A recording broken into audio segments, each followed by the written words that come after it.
hello there. What's going on, guys? Matt CMG here, and I gotta tell you, Halloween, definitely one of my favorite times of the year. The weather is perfect for pants and hoodies, but not quite coats. I get to eat all the leftover candy we didn't give away, and most importantly, it gives me an excuse to delve into the creepy and the unexplained. There's all kinds of things to watch around Halloween, some of my personal favorites being Danny Phantom, Over the Garden Wall, and The Walking Dead. But something that I always come back to once every year, and watch at least a few episodes of, is the short-lived Animal Planet series, Lost Tapes. Wait, what? You telling me you don't like Lost Tapes?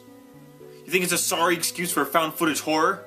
Well, let me tell you, my friend, that this show may be bad, but by God, it's the best bad thing I've seen in my life. Hit the intro!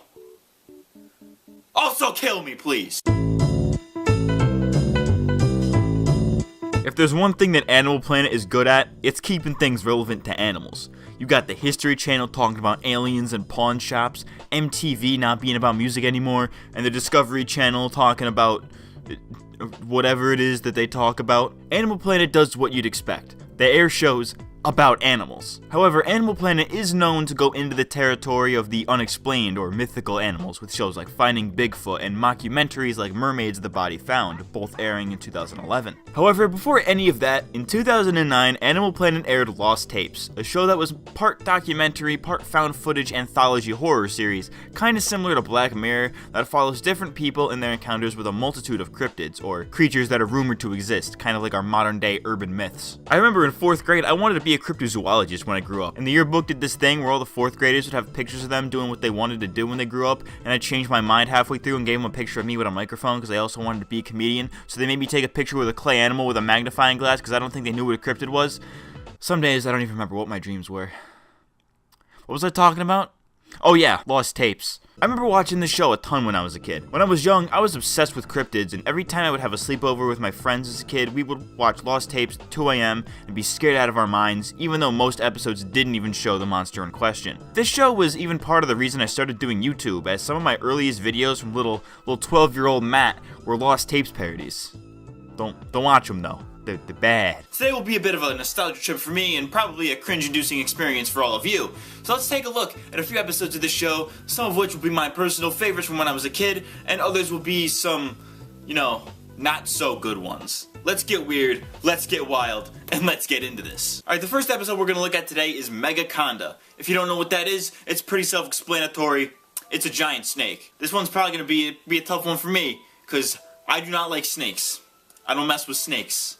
Why did it gotta be snakes? Dude, we're like literally 30 seconds into this, and this is some Windows Movie Maker level editing. I could literally do this in my sleep. The cause of death was by asphyxiation. Oh heck no. No, I'm turning this off. Get this away from me. This isn't even a monster. I just really hate snakes.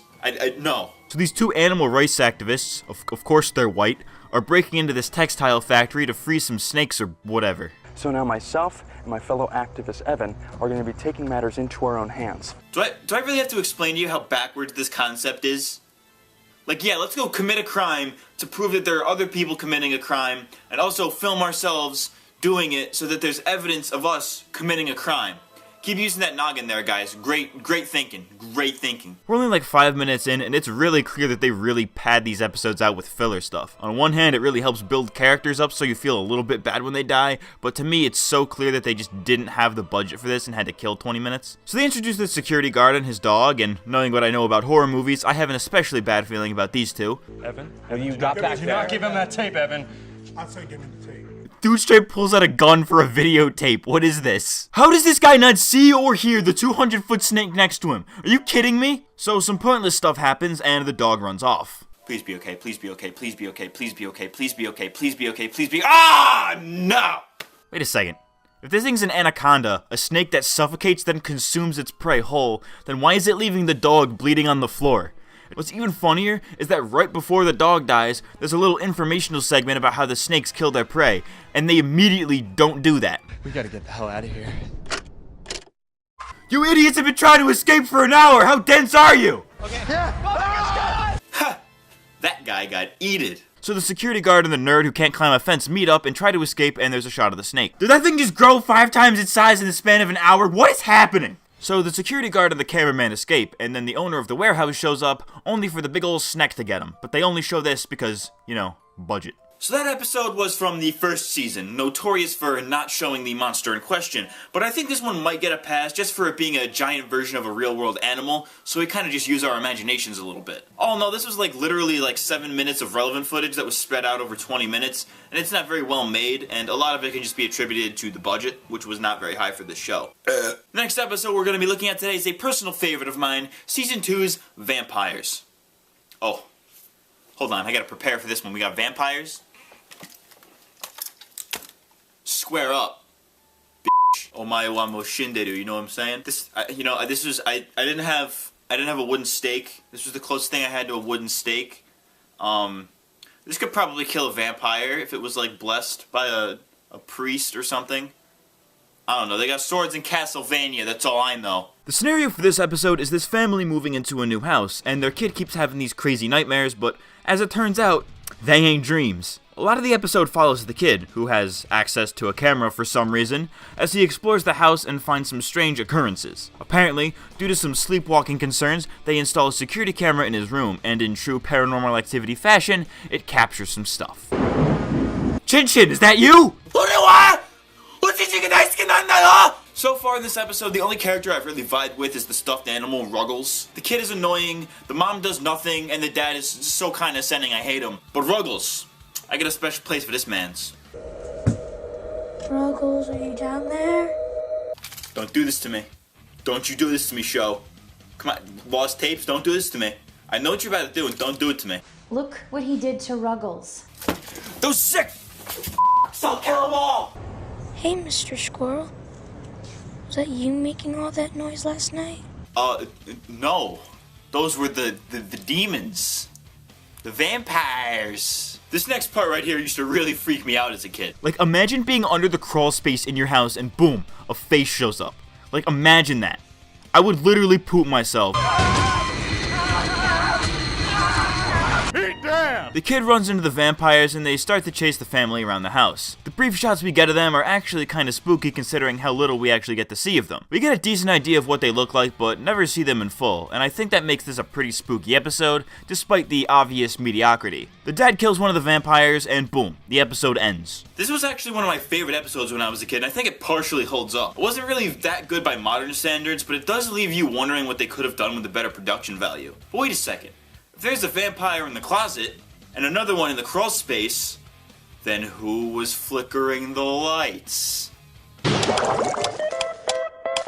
Nosferatu! Let's take a look at another favorite of mine, also from Season 2, the Jersey Devil. So if you don't know what that is, I wouldn't be surprised, because it's rather obscure. So here's explanation, I guess. Basically, there's this old folktale about this 1700s family on their 13th kid. Someone never heard of a Trojan, you know what I'm saying? For some idiotic reason, the mother wished that the kid would be a devil, and as soon as it came out, the placenta juice transformed it into what we know today as the Jersey Devil. It's got the body of a goat, bat wings, and some other stuff thrown in there. It's a literal chimera of things you don't want combined, let's put it that way. With some crazy lore like that, I'm pretty excited in the weirdest way possible. Let's get into this episode. So we start off by meeting our characters of the week. This family. 2 kids, pregnant wife, and a good old doggo. Aw, geez, man, after what happened with the snake, I'm getting real cautious of that doggo.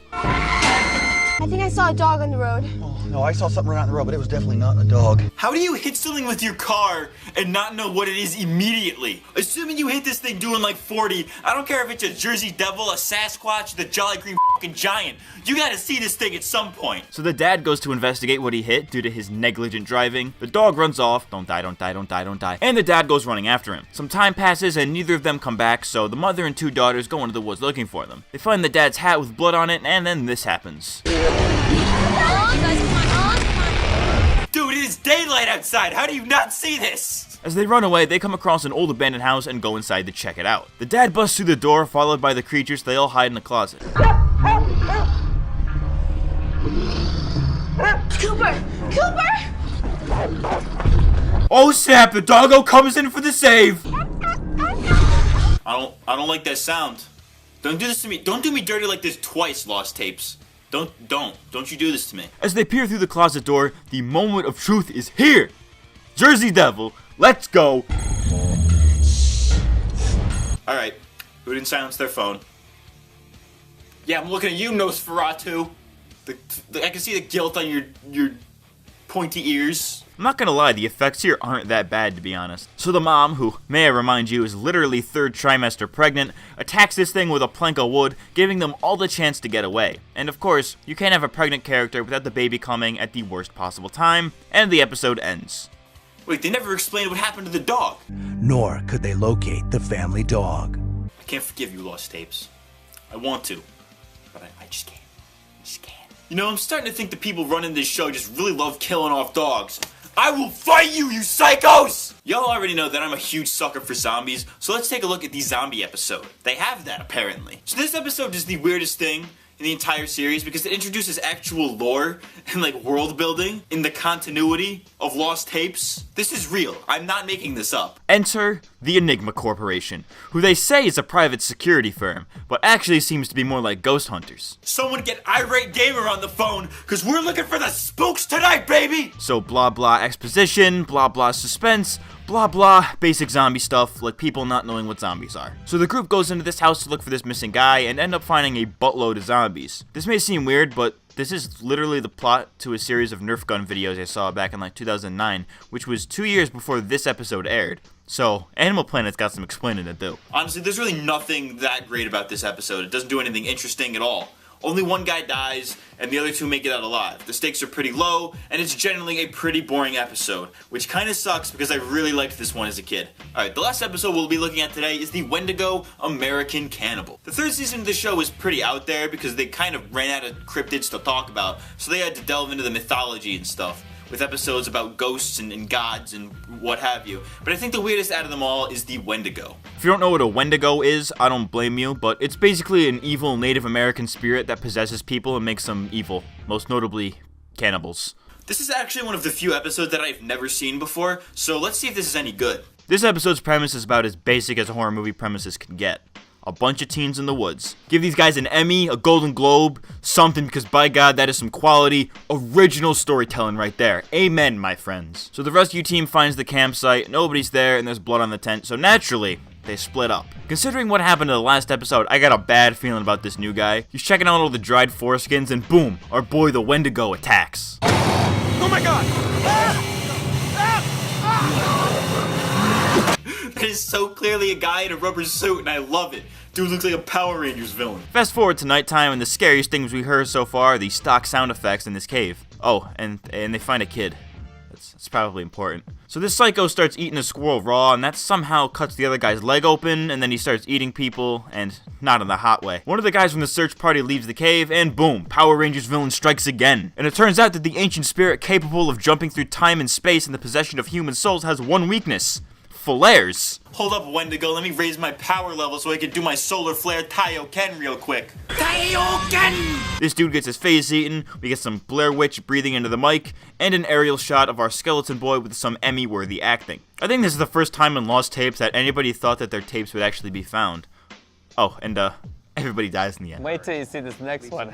Everybody dies. Dude. So, that was Lost Tapes, and honestly, it was a pretty hit or miss show. When it's creepy, it's genuinely pretty creepy, but when it's bad, it's still pretty good, but only because it's funny.